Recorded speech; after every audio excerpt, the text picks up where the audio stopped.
Olá, mais um na Casa do Povo e hoje, fechando a temporada de 2023 do podcast da Câmara Municipal de Campinas, produzido pela TV Câmara Campinas, a gente recebe aqui o presidente do Legislativo Campineiro, o vereador Luiz Rossini. Seja bem-vindo, Rossini, mas antes de você falar, eu já vou fazer aqui o que é de costume aqui no nosso podcast. Vou fazer a minha auto e audiodescrição e já vou convidar o Rossini para fazer também.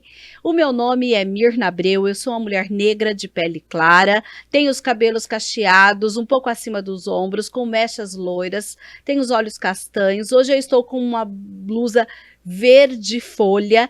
Ao meu fundo, nós temos aqui o estúdio do nosso podcast, todo em preto, e à minha esquerda, uma TV com o logotipo Na Casa do Povo em azul e branco. Agora sim, seja bem-vindo, Rossini. Obrigado. Bem, vou me descrever também. Eu sou homem, de pele morena, tenho 68 anos, portanto, meus cabelos já estão grisalhos. Estou vestido com uma camisa listradinha, né, de azul e branco. E à minha direita aqui também tem a tela que aparece o programa Na Casa do Povo. Rossini, a gente conversa com você no Café com o Presidente, no Em Pauta, já participou do Questão de Ordem para falar sobre política. Hoje a gente vai deixar a política um pouquinho de lado, falar o menos possível, mas a gente vai falar um pouquinho de quem é Luiz Carlos Rossini, que nasceu na capital paulista. Conta para mim quem foi esse menino que nasceu, da freguesia do Ó, é isso mesmo? Exatamente, freguesia do Ó. Sou filho de um metalúrgico com uma doméstica, né? Tenho mais 3 irmãos, assim, uma família humilde, pobre, mas graças a Deus, com uma boa formação de educação sólida, né? Tudo que eu tenho hoje eu devo aos meus pais, né? Que foram sempre muito corretos, uma família católica, desde pequeno frequentava a igreja, fui congregado mariano, participava das missas. Então isso me deu uma formação que eu considero importante até hoje. E foi aquele moleque de rua, né? Vivia só de short, sem camisa, descalço, jogava bola na rua, num campinho de terra. E nós criávamos as nossas brincadeiras, né? Desde mãe da rua, cela. Lá em São Paulo a gente chama de taco, aqui vocês chamam de betes. Empinei muita pipa, né? Subi, fiz guerra de mamona, subi em árvore. O bairro tinha bastante, assim, área verde perto. Mas já era bem urbanizado. Era urbanizado, mas a minha rua não tinha asfalto. Eu lembro que quando veio o asfalto na rua, aí a brincadeira era andar de carrinho de rolemã, né? Nossa, eu ficava o dia e noite andando de carrinho de rolemã. Mas foi uma infância assim saudável, né? Ainda tenho amigos daquela infância até hoje, apesar de viver numa região da periferia, com problemas que hoje ainda existem, mas graças à educação, minha mãe era perdigueiro, eu falo assim, ela cuidava dos filhos, cobrava, exigia, era bastante rigorosa na educação, né, dos filhos. Sim. Por exemplo, nós somos em 4 irmãos, ninguém fuma, né? Ela chegava em casa, ela cheirava a camisa, a roupa, o cabelo. Isso Quem ajudou. pensasse em fumar, falava a hora que chegar em casa. E era aquela mãe protetora, que eu acho Sim. que como todas as mães, né? Enquanto o último filho não chegava em casa, ela não dormia, né? E quando a gente chegava, ela sempre recebia a gente com um copo de leite, um pedaço de bolo. É um hábito que eu cultivo até hoje. Muitas vezes, na hora de dormir, eu vou lá, pego um copo de leite, um pedaço de bolo. Aquela São memória da memórias infância, da infância, né? Muito legal isso. Nesse período, você estudou lá na freguesia do Ó mesmo, que você falou até agora de brincadeira, mas como que era essa divisão entre estudar, entre brincar, como que era isso? A gente tinha que fazer isso. Eu fiz, na minha época era primário, ginásio e colégio, né? Hoje é fundamental e médio. Eu estudei o primário na escola estadual professor Joaquim Luiz de Brito, que era perto de casa, ia a pé. E para ir para o ginásio, a gente tinha que fazer exame de admissão. Muita gente ficava para trás porque não tinha vaga para todo mundo para continuar o ginásio, que hoje seria 5ª série. Mas numa escola pública era escola assim? Pública. Então você tinha que fazer exame de admissão, aí passei no exame de admissão no colégio já como estava ali. Ali eu fiz o ginásio e depois fiz o colegial, Certo. tudo em escola pública. Mas o ensino na época, ele era, não sei se melhor, né? Mas eu tive disciplinas no ginásio, eu estudei latim, francês, inglês, né? Filosofia, tinha canto, artes. Sim. Parece que o currículo era mais rico, tinha educação física, adorava educação física. Eu lembro o professor Juvenal, a gente era temporada, então tinha temporada do futebol, temporada do vôlei, temporada do basquete, do handebol. Você participava de qual? Todas. Todas as temporadas? A temporada sim, a cada 2 meses era uma modalidade que a gente praticava e aprendia. Atletismo. Eu lembro que havia no ginásio do Estádio do Pacaembu o encontro de escolas, e aí cada escola tinha que ensinar uma coreografia, uma parte de uma coreografia. Chegava lá, todas as escolas da capital, né, escolas estaduais, aí fazia uma coreografia, já encaixava com as demais, né? Participava de desfiles de 7 de setembro. Isso, né? Era bom, né? Tocava caixa na fanfarra da escola. Era muito legal, foi um tempo muito rico. Sim. Ainda assim, no primário, que a gente chamava, era aquela bagunça, como é toda escola no pátio, mas na hora que dava o sinal, a gente perfilava na coluna, assim, ó, media a distância, né? Um braço no ombro do outro, tocava o hino nacional e a gente entrava, classe por classe. Todo dia? Todo dia, organizadinho. Na sala de aula, quando entrava alguém que não era da sala, todo mundo se levantava, né? Havia na escola, naquele momento, esse senso de disciplina, de respeito, que para mim foi importante. Isso trouxe para você, para uma vida toda, aquela questão da cidadania, que a escola ajuda nessa formação, né? Sem dúvida, sem dúvida. Eram outros tempos, né? Eu também, durante um período, peguei a época da ditadura militar, né? Sim. Então, o ensino parece que era mais rigoroso, o respeito aos professores, a diretora da escola, ela entrava, onde ele entrava, todo mundo ficava quietinho, calado. Mas naquela época você tinha essa consciência de que era uma ditadura ou não? Eu sou jovem. Não. Ainda no ginásio, assim, no primário e no ginásio, não. Eu tive um pouco essa consciência no colegial, né? No colegial, por exemplo, você não podia acabar a aula e ficar reunido um grupo de alunos na esquina, entendeu? Tinha que ir embora para casa. Tinha que ir embora para casa. Na época tinha o juizado de menores, era uma veraneio azul, que se tinha criança na rua depois de determinado horário, ela recolhia, né?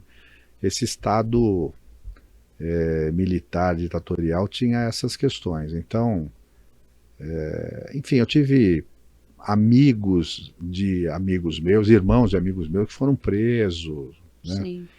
Era um regime de exceção. Eu não tenho muitas lembranças negativas, porque graças a Deus, comigo, com a minha família, a gente nunca teve problema. Mas era um outro momento. Você tinha liberdades controladas. Controladas. Mas eu soube que, apesar de tudo isso, você, desde cedo, daqui a pouco a gente vai falar um pouquinho mais disso, né? Porque o Rossini, quem conhece o Rossini sabe que ele gosta de futebol. Mas eu queria saber de você quando essa paixão surgiu. Foi lá na escola? Foi nessa brincadeira de bola ali na freguesia do homem? Conta. Não, acho que o primeiro brinquedo que todo moleque de periferia recebia era uma bola, né? E aí jogar bola era a nossa, talvez, única opção, né? E era mais fácil, você bota uma bola lá, ajuda aquele bando de moleque. Com tênis ou sem tênis, todo mundo joga. Descalço, não tinha tênis, não. Eu acho que quando eu fui ter tênis para jogar, era aquele que chute. Certo. A gente jogava descalço mesmo, né? Quantos topo de dedão não ficou nos asfaltos da vida aí. Mas era a brincadeira que a gente via, que tinha, né? Que a molecada se encontrava no campo de futebol. E ali, assim, desenvolvia um pouco de habilidade, é o talento, né? Certo. Que ou você tem ou não tem, você pode até aprender, ser esforçado e tal. Mas desenvolveu sim essa paixão. Era legal, Mirna, que a gente tinha assim, Rua 3, Rua 4, então tinha o time os moleques da Rua 3, marcava jogo com os meninos da Rua 4, da Rua 5. Sim. Na época a gente disputava. Era um mini campeonato. Mini campeonato, a gente fazia a partida valendo flâmula. A gente colecionava flâmulas Sim. de time, de empresas, 10 flâmulas. O time que ganhava levava as flâmulas. Era muito legal. E a minha casa tinha um quintal, era uma casa simples, etc., mas tinha um quintal, um quartinho. Era a sede do time, da molecada. Né? Da Rua 3. Da Rua 3. Da Rua 3. Né, que depois chamou Rua Montes Claros. Certo. Mas, então, assim, essa paixão pelo futebol nasceu deste local. Na escola, é claro que isso fortaleceu, porque aí na escola você tinha aquela coisa mais estruturada, o futebol de salão, né? Sim. Que a gente jogava. Aí sim, tinha torneio, campeonato, tinha seleção da escola, então era um outro nível, outro status, né? Mas trazia aquele conhecimento da rua ali para a escola. Não, sem dúvida.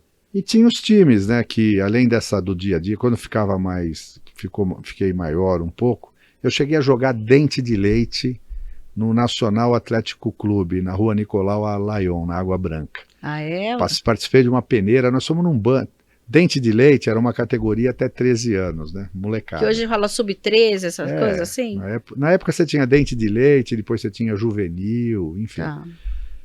E aí lá no Nacional, eu lembro que a gente foi com, acho que uns 15 moleque do bairro lá, fazer peneira, né? Aquela coisa, tipo uma seleção. Mas vocês foram sozinhos ou os pais que levaram? Não, tudo sozinho. A gente ia a pé. E era longe, ia a pé. Aí depois dos 15, eu e mais 2 só fomos selecionados para voltar. Aí foi uma hora, fiquei só eu, você acredita? Aí eu desisti também. Mas por quê? Não sei, é porque eu, assim, não sei se era espírito de solidariedade ou vergonha, porque eu era meio tímido, assim, Sim. então precisava de alguém junto comigo. Mas foi, assim, uma vez, eu lembro, na época, nós fizemos uma partida... De ficar lá, de dormir lá, não. Voltava para casa. Voltava para casa, porque a gente morava ali, não tinha isso. E era molecada mesmo. Eu lembro que nós fizemos uma partida amistosa no estádio do Nacional Atlético Clube contra o São Paulo. E eu joguei contra o Muricy, que foi ídolo do São Paulo, depois técnico de futebol, comentarista. Então eu lembro dele, garotinho assim, né? E ele já vinha de São Paulo, tinha aquela coisa de você olhar, nossa, São Paulo é outra coisa. Mas assim, foi a... Mas para quem aqui de Campinas, para quem não entende de futebol, conta um pouquinho. O Nacional, ele é um time da capital, é isso? Da capital, Nacional Atlético Clube. Certo. Sempre foi de categorias inferiores, Tá. né? Nunca foi da primeira divisão, nada disso. Bem pequeno, ali da Água Branca. Porque era perto de casa e a gente foi para lá. Mas antes até de jogar bola, meu pai me levava para assistir o jogo do Palmeiras, no Palestra Itália, no Parque Antártica. Eu sou palmeirense desde essa época. Eu tenho as memórias assim do meu pai, eu indo com meu pai assistir jogo. Eu assisti o jogo, eu vi o Pelé jogar, meu. Eu era moleque, eu lembro o primeiro jogo, Palmeiras e Santos, no Parque Antártica. O Santos meteu 4 no Palmeiras, foi 4-1. Acho que o Pelé fez 2 gols. Mas eu lembro o gol do Palmeiras, que foi Tupanzinho que fez, ainda de falta. E depois assisti um outro jogo, Palmeiras e Santos, no Pacaembu. Adivinha quem ganhou? O Santos. O Santos. Foi Mas 2-1. Mas tinha a questão do ídolo Pelé e ser palmeirense. Como que era isso pra você? Não, mas você sabe que por causa disso eu quase virei santista, né? Assim, tinha uma... porque o Santos realmente era o Santos, né? Então você tinha aquela fixação pelo Pelé. O Pelé no imaginário da criançada era o que é o Neymar hoje, sim, que é os ídolos de hoje. Mas por conta da questão identificação, Palmeiras e tal, eu me mantive palmeirense. E pelo pai também, né? Mantive palmeirense. Então o futebol... Até hoje? Até hoje. Até hoje. Tá, depois a gente vai falar dessa questão do Palmeiras. Né? Agora, uma coisa muito legal. Primeiro que o futebol educa, né? Ele ajuda a formar o cidadão, entendeu? O respeito, o valor, respeitar as diferenças. E mais do que isso, eu acho que as grandes amizades que eu fiz na vida, eu fiz no futebol. E conheço São Paulo. São Paulo é um mundo, né? Sim. Jogando bola. Jogava bola segunda, terça, quarta. Então você rodava de um bairro para outro com o time, né? Sempre amistoso. Mas então para mim o futebol acabou fazendo parte da minha vida desde a mais tenra infância. E faz parte até hoje. Até hoje. Eu continuo jogando ainda. Sabe do que eu jogo? De de teimoso. De teimoso, por que de teimoso? 68 anos, na brincadeira, mas eu acho que você entrar num campo de futebol é uma terapia. Sim. Eu acho que isso é qualidade de vida, é saúde. E a gente fala que futebol é pretexto, né? Nessa idade. Porque você encontra os amigos, tem aquela coisa da adrenalina, do gol, da disputa, mas depois a resenha é inigualável. Né? Você fica horas lá conversando com os amigos sobre e a gente o tem mesmo provas, lance. hein, que você joga bola até hoje. Vamos ver se a gente tem umas fotinhas mostrando aí, ó. Olha, esse daí, lembra? Eu tô aqui do lado, essa é a seleção da CPFL, campeã aqui Jogou lá também? do campeonato Eletricitários. Lá E aí atrás nós temos... Mogiana, o campo da É no Mogiana? campo da Mogiana. Tá. Nesse aí eu tava sem camisa porque aqui não dá para ver, mas eu tinha machucado o joelho, eu tive que até que fazer uma cirurgia do joelho nessa ocasião. Mas nós temos aí, ó, nessa foto, Dagoberto, que jogou na Ponte Preta, Dagoberto Rios, temos Gilberto, que foi da Ponte Preta também, da seleção brasileira de júnior, temos Mazola, era um timaço. Timaço mesmo, hein? Vamos ver mais. Esse é mais atual. Mais recente. Esse foi aqui no Jogo da Consciência Negra, no Campo dos Servidores. Jogou, né? Também? Joguei, brinquei, olha lá, vestido, uniformizado, fizemos uma brincadeira, né, no dia da Consciência Negra. Certo. Essa então, tem tudo a ver com a TV Câmara, né? Esse daí não foi como telespectador. Telespectador não, porque você estava lá em loco, né? Espectador, assistiu o jogo do final do Amador aqui de Campinas. Aliás, foi uma experiência rica da TV Câmara transmitindo, né? E aí tá com o pessoal do Granada, que se sagrou campeão, com os amigos, né? Então acompanhando também, né, o futebol amador de Campinas. E é muito legal. Eu gosto porque eu sei o que significa o futebol na vida desses atletas e das famílias. Certo. Às vezes o futebol é a única opção de lazer da periferia. Então, nos finais... que no caso você viveu isso, né? E assim, a gente vê na beira do campo as famílias, esposa, filho, avô, pai, mãe, né? É muito legal isso.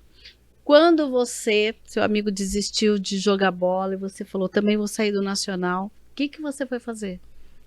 Estudar e trabalhar. Tá. Na verdade, eu tinha que trabalhar para ajudar em casa, já fiz muita coisa. Engraxar sapato, vender sorvete. Isso lá na capital? Lá na capital. Eu lembro que um primo meu, ele era fuçador assim, e tinha uma fábrica de sandália, de correia de sandália, assim, perto de casa. Ele vinha o saco assim, porque saía a sandália e você tinha que na tesoura tirar as rebarbas. Tá. Ficava o dia inteiro, né, para ganhar algum dinheirinho. E aí eu comecei, meu primeiro emprego foi na extinta TV Tupi, antigo Canal 4 em São Paulo. Já trabalhou em televisão. Eu era office boy, mas era office boy. Office boy é o guardinha, patrulheiro, mensageiro de hoje, né? Na diretoria comercial. Eu tenho memória até hoje. Lá eu conheci, sabe quem é? Cardoso. Omar Cardoso. Omar Cardoso tinha um programa de horóscopo, era de Campinas. Né? Sim. Eu lembro que ele falava todo dia assim, pedia para os ouvintes dele repetirem: todos os dias, sob todos os pontos de vista, vou cada vez melhor. Eu gravei isso, marcou, né? Hoje eu sei que isso é uma ferramenta poderosa de PNL, né? Sim. Mas foi eu fiquei um período, e eu fui exatamente no período de férias, janeiro, que minha prima minha era secretária lá. Eu estudava de manhã no colégio, e aí eu comecei a trabalhar, janeiro, fevereiro. Na hora que foi começar as aulas em março, eu não consegui transferência para noite. Aí eu tive que sair da TV da TV Tupi, né? Então fiquei 2 meses lá. Mas como precisava trabalhar lá, Juca de Oliveira. Juca de Oliveira, ele era novo para cá. Tem outros. Eu tenho uma experiência que até hoje eu fui com um motorista da diretoria comercial com um contrato lá no Ibirapuera, aquelas mansões, pegar a assinatura do Cenoura Bravanel, Silvio Santos.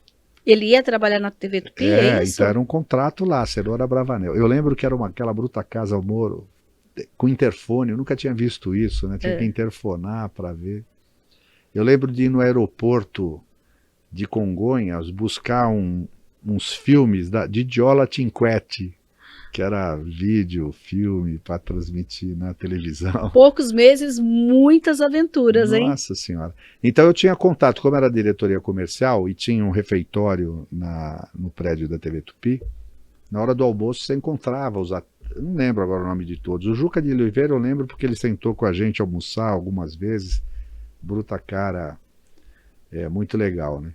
Mas são memórias que ficaram aí. Foi uma experiência muito legal. Não conseguiu mudar de turno para estudar à noite, teve que voltar, sair então dessa experiência por alguns meses lá na TV Tupi. Mas aí continuei trabalhando. Aí eu arrumei um emprego numa imobiliária. Eu Que podia estudava ser de meio manhã, período. era meio período. Aí Tá. no período da tarde eu ia na imobiliária.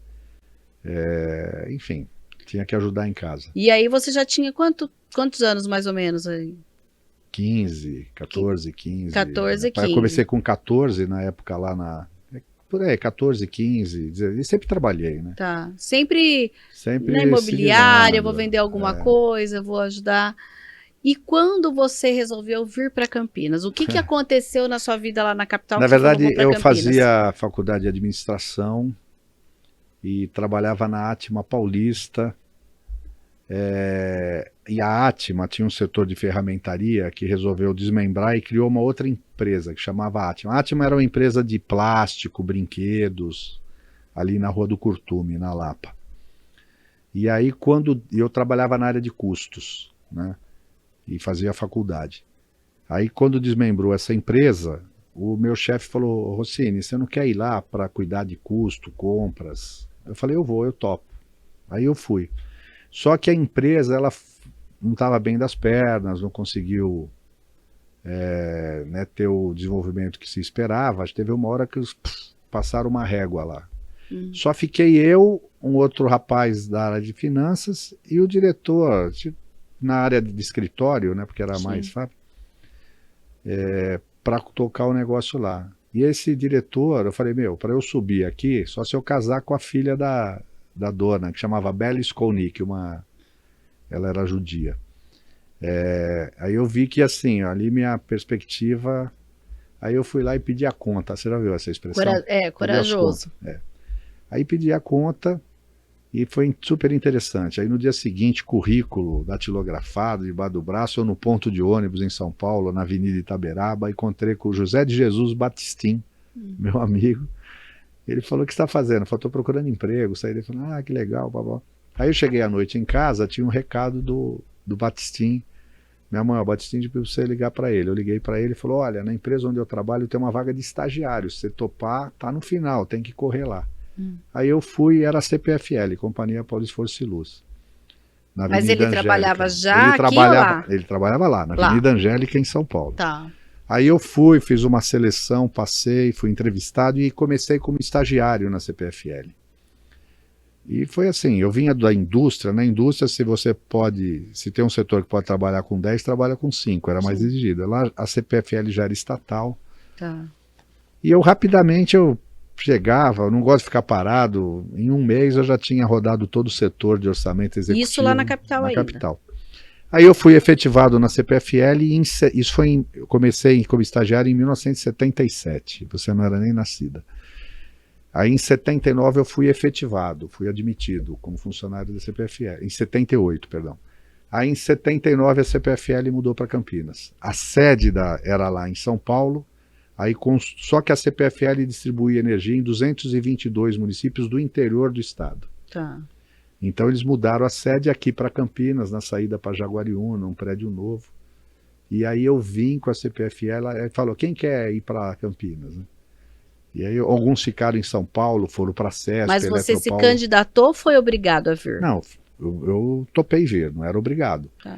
Você podia ficar lá, ter emprego ou ser mandado embora, pedir a conta. Mas eu topei vir, era um desafio. Aí eu construí uma carreira aqui, foi uma oportunidade muito rica. Até lá em 88 eu acabei... Fez os amigos do futebol da CPFL? Tenho. Nossa, a CPFL, a gente jogou muita bola. Nós fundamos o nosso clube, o Clube dos Empregados da CPFL. Aliás, assim, eu sempre fui muito participativo.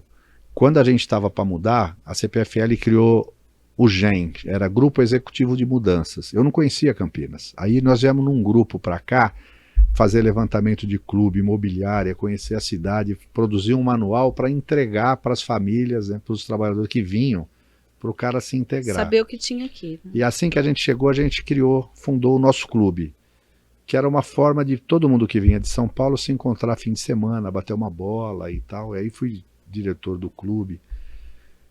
E, enfim, até que depois acabei saindo candidato a vereador aqui, né? Nunca planejei para minha vida. Mas como surgiu isso? De eletricitário, né? Trabalhar não exatamente na área administrativa, mas partir para esse campo e de repente surgir a política na sua vida. Como foi isso? Primeiro, isso era 83, começando de 84, nós vivíamos o fim da ditadura militar. Havia um clima que eu chamo de efervescência política, principalmente a juventude e tal. Campanha das diretas já, abertura democrática, anistia dos exilados políticos, né? Havia muitos atos, movimentos acontecendo. Aí eu, motivado por alguns amigos, me filiei ao PMDB, tinha um núcleo do PMDB, dos empregados da CPFL, aí eu comecei a participar, e eu tenho uma coisa que assim, eu sou meio intenso naquilo que eu faço, se eu vou participar eu entro de cabeça, né? Então eu acabei sendo coordenador do núcleo, em 88, eleição municipal, o núcleo da CPFL, do PMDB da CPFL, tinha direito a uma legenda de vereador, né? Aí eu, Rossini, vai você leva jeito, não sei o quê. Eu lembro que na época eu e mais 2 companheiros da CPFL nos apresentamos como pré-candidatos. Foi feita uma assembleia e eu fui indicado. Uau. Eu lembro que depois que eu fui indicado, eu falei, olha, vocês me indicaram o candidato, agora vocês têm uma responsabilidade, me ajudar a eleger. Né? Aí já na minha primeira eleição eu consegui ser eleito. Eu lembro que na ocasião foi até uma surpresa, porque eu não sou de Campinas, eu não tinha uma militância, uma história política na cidade. Né? A minha principal base foi a CPFL, e a partir da CPFL eu fui conhecer os bairros. Certo. E aí entrou na veia, né? É uma política, eu faço por paixão, por ideal, adoro. Tá. E aqui em Campinas, o Rossini, jovem, que aí já tinha toda essa consciência política, que lá atrás você falou até que não tinha muito essa noção, e se candidata. E como que foi você falar isso? Você consultou a sua família, você sim. tomou essa decisão sozinho, você já era casado, o que estava acontecendo na sua vida? Conta para nós. Eu era solteiro, e normalmente quase todo fim de semana eu ia para São Paulo, né? Meus pais eram vivos à época, e tem uma coisa assim, tudo que eu fiz na vida, enquanto meu pai e minha mãe eram vivos, eu pedi a bênção para o meu pai. Bênção no sentido de falar, pai, né? E eu lembro quando eu fui sair candidato, fui para São Paulo, falei, pai, vou sair candidato a vereador em Campinas. Olha o que é a preocupação de um pai. Ele falou, ele sabia o quanto que eu ralei desde pequeno, trabalhando, estudando, consegui um emprego, vim para Campinas, desenvolvi uma carreira, eu era gerente de departamento na CPFL, tinha uma posição legal. Ele falou, meu filho, não vai te prejudicar na empresa? Eu falei, não, pai, na época a empresa era estatal do governo, o governo era do PMDB, era o Quércio, o governador, eu estava saindo candidato pelo PMDB. Sim. Eu falei, pelo contrário, o pessoal está até me estimulando, né? Aí ele falou, tá bom, meu filho, você quer entrar para a política? Só vou te pedir uma coisa, eu nunca quero ouvir falar mal de você. Meu pai não tinha 4ª série primária, né, 4º ano primário, mas esse nunca quero ouvir falar mal de você, eu sei o que ele quis dizer. É uma coisa que traz, né, sempre aquele conselho. Eu tenho, ele está lá e tenho procurado honrar esse compromisso com ele. E aí ele me pediu uma outra coisa, faça alguma coisa pelos aposentados. Ele era o aposentado, o metalúrgico aposentado, dificuldade, o salário de aposentado, só remédio, levava tudo embora. Né? Sim. Aí em Campinas, já no meu primeiro mandato, eu apresentei um projeto de lei para isentar o IPTU do aposentado. Tem políticos que você aprende a admirar e respeitar pelas atitudes. Né? O prefeito era o Jacob Ittar. O Jacob Ittar era do PT. Sim. Eu era do PMDB. Ele tinha acabado de fazer uma reforma tributária, reajuste do IPTU na época, deu uma bruta repercussão, e eu apresentei o projeto de lei. Diário do Povo, Correio Popular, né, divulgaram. Aí o Jacó falou, Rossini, num esforço danado, como é que você me apresenta um projeto desse? Aí eu falei, Jacó, você não é do Partido dos Trabalhadores? O que é o aposentado, se não um trabalhador que trabalhou 30, 35 anos para ajudar a construir essa cidade? Eu acho que é uma forma da cidade reconhecer e retribuir essa dedicação. Ele falou assim, Rossini, você me convenceu. Assim, você aprende a admirar os homens pelas atitudes. Eu admiro o Jacó por várias outras razões, mas essa também me pegou. E aí atendi também a um pedido do meu pai, que ele não se beneficiou, né, porque não morava em Campinas. Essa lei vigora até hoje, ela passou por ajustes, né? Hoje o aposentado, que é dono de um único imóvel, que mora nele, que tem até uma faixa de renda, dependendo também do valor do imóvel, ainda tem o benefício da isenção do IPTU. Então é uma outra coisa que veio assim, de um pedido do meu pai. E hoje você é pai? Sou pai, eu tenho um casal de filhos, né, Karina e Caio. A Karina está com 20 anos, né, fazendo direito, está no 3º ano, e o Caio concluiu agora o ensino médio, né, o 3º do médio, já vai fazer engenharia de software. Né? Olha, já está também encaminhado, são 2 bênçãos. Ter filho é uma coisa fantástica, é uma experiência que vale a pena.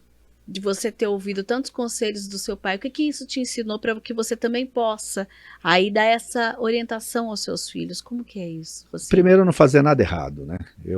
A gente tem procurado, desde pequeno, ensinar para eles o que é correto, né? Que é muito melhor você fazer a coisa certa do que ter que justificar ou se arrepender para aquilo que não é correto. Eu lembro uma vez, meu filho tinha 4 anos, o Caio, nós fomos no shopping e passamos numa loja de brinquedo. Aí quando chegamos em casa ele tinha Bakugan, você já viu, lembra do Bakugan? Não sei o que é. Eram umas bolinhas, uns brinquedinhos que você jogava assim, pá, abria, fazia o formato. E ele tinha 3 daquilo no bolso. Aí eu perguntei para a Marta, minha esposa, falei, isso aí, você comprou? Não comprei, não sei o quê. O que aconteceu? Na loja tinha um cesto com essas... Aí ele foi e pegou. Tá. Aí o que eu fiz? Botei ele no carro, fomos até a loja, para ele devolver. Ele na inocência, não sabia nem o que estava fazendo, viu lá, acha que era pegar, né? Mas eu acho que essa é uma lição que fica para a vida, né? Hoje eu falo para eles, e é uma coisa que eu tenho como lema, o meu maior patrimônio é meu nome, né? Eu acho que o maior legado que eu posso deixar para eles, assim, além da educação e tal, é saber que ele é, mesmo sendo político, né, que ele é filho de um político. Eu posso andar na cidade inteira, graças a Deus, sem medo de ninguém apontar o dedo na minha cara, né? Porque eu procuro fazer tudo com muita seriedade, com muita honestidade acima de tudo. Então, e é legal, eu vejo que eles muitas vezes até revelam, né? Eu estava conversando com alguém que o pai de fulano te conhece, que não sei o que, você ajudou. Nessa trajetória você fez muitos amigos, né? Muitos. Eu acho... Aliás, aprendi, meu pai falava isso também. Quem encontra um amigo, encontra um tesouro. Né? Tá na Bíblia. Lá no livro do Gênesis, se eu não me engano. Eu acho que a maior riqueza que a gente pode armazenar na vida também são os amigos que você consegue conquistar. Né? E graças a Deus eu sou uma pessoa rica, porque eu posso falar que eu tenho muitos amigos. E a gente tem aqui então uma mensagem de 2 amigos para você. A gente vai assistir, na verdade, a primeira delas. Vamos lá? Bons tempos aquele, quando nós jogávamos futebol pela CPFL, aquele timão, Dagoberto, ex-Ponte Preta, Giba, ex-Ponte Preta, Rossini, hoje presidente da Câmara Municipal, vereador bom, um grande meia, armador, deixava a gente sempre na cara do gol, a gente só corria pro abraço. Ei, Rossini, lembra aí, Rossini, bolão? Lembrava muito o Renato aí do Guarani naqueles tempos, hein? Valeu, Rossini, um abração. Foi um prazer jogar do seu lado, viu?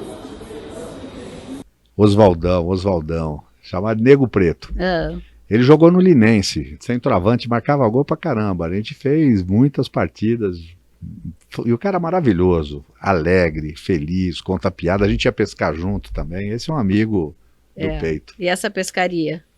Ixi, todo ano a gente ia pescar no Mato Grosso. Né? E um grupo.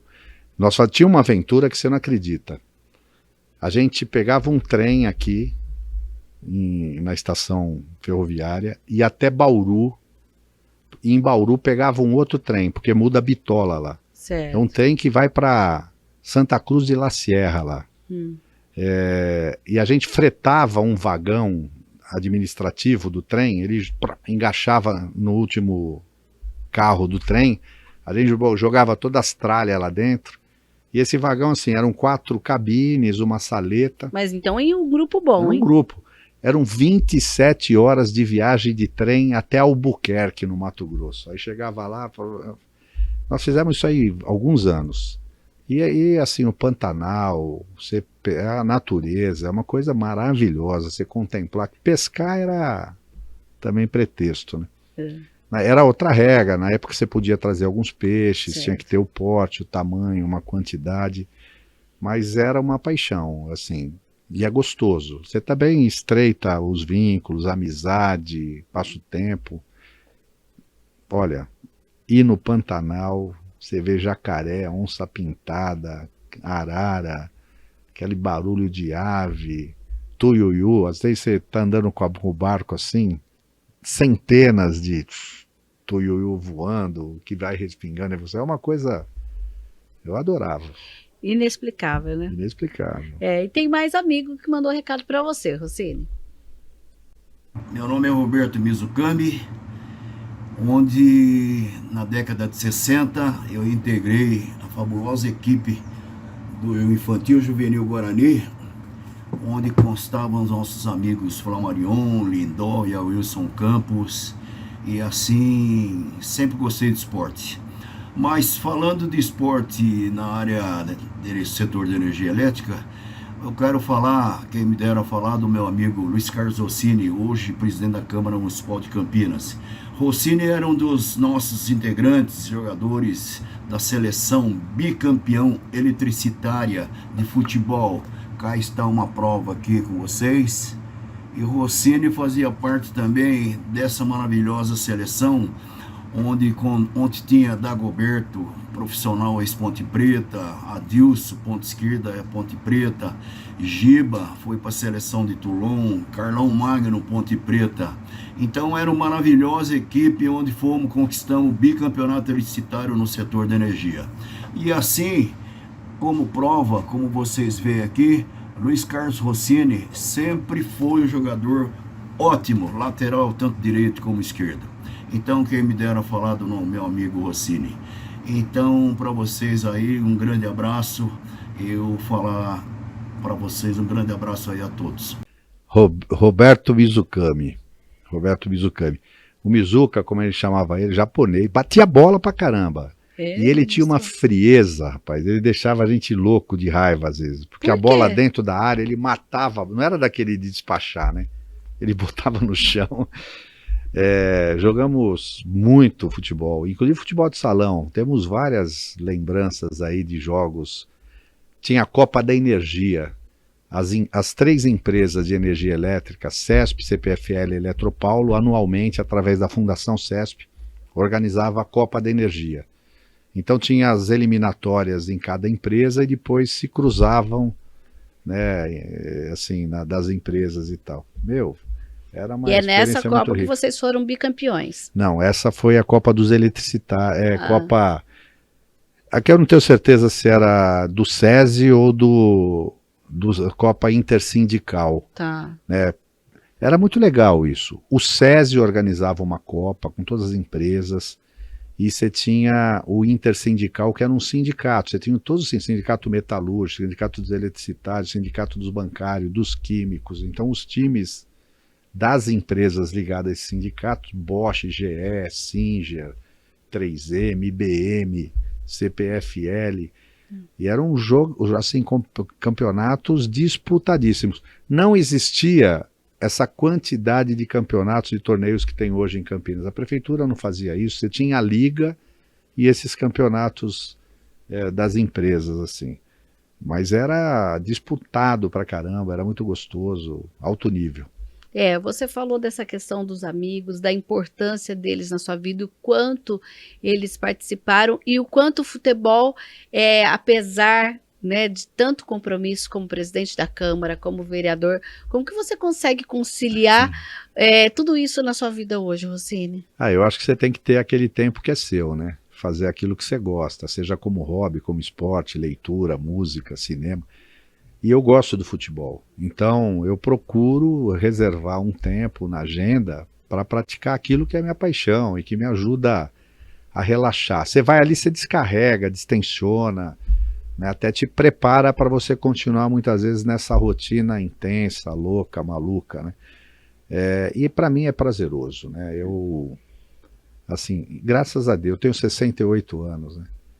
Poder falar que ainda jogo, só de entrar em campo, você não acredita. Erguer a mão para o céu, falar obrigado, meu Deus, né, por me dar essa condição. E ali você continua fazendo amigos, né? Sim. Hoje, amigos mais maduros, né? Sim. Mais amigos. Mas nessa questão de política, futebol e tudo mais, a gente sabe e a gente não pode deixar de falar aqui, nós estamos nos nossos minutos finais, sobre a sua atuação junto à Pastoral da Sobriedade. Veio toda aquela questão da Igreja Católica, do menino, que foi um menino, né, da congregação lá, Mariana. Me conta um pouquinho sobre isso. Pois é, eu acho que essa questão a Pastoral surgiu depois, mas no meu primeiro ano do meu primeiro mandato, eu fui procurado por uma amiga minha pedindo ajuda, que ela tinha um filho com 17 anos dependente de cocaína. Isso em 1989. E não havia nenhum programa de saúde pública para tratar de dependente químico. E aí depois de ir no Mário Gatti, Celso Pierro da PUC, Hospital das Clínicas da Unicamp, Secretaria de Saúde, alguém falou, por que você não leva no Padre Haroldo?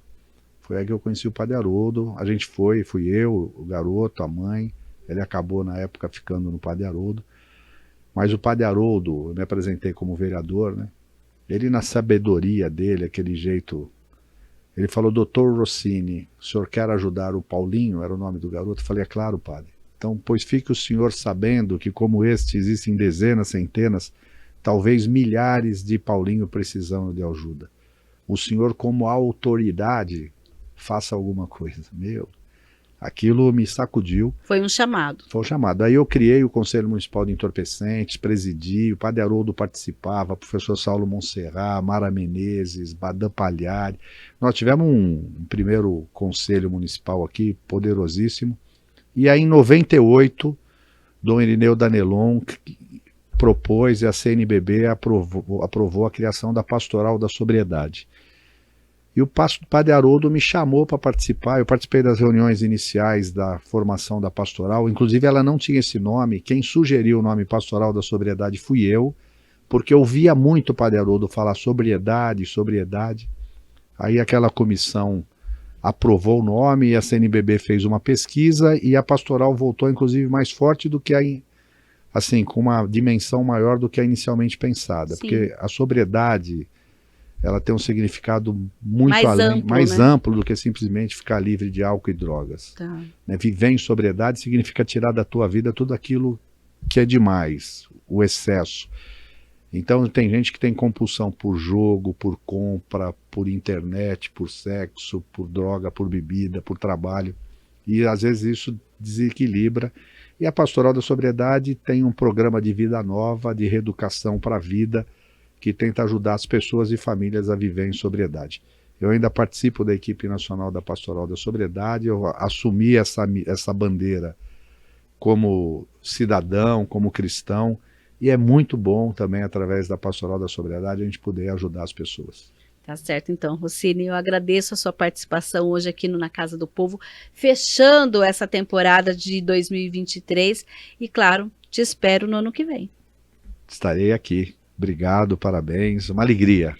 Dividir um pouco dessas histórias. E o presente, hein? Olha, a caneca do Na Casa do Povo, Opa, TV Câmara Campinas, é para você levar. Até matar a sede. Tá certo, então, gente, e o Na Casa do Povo fica por aqui.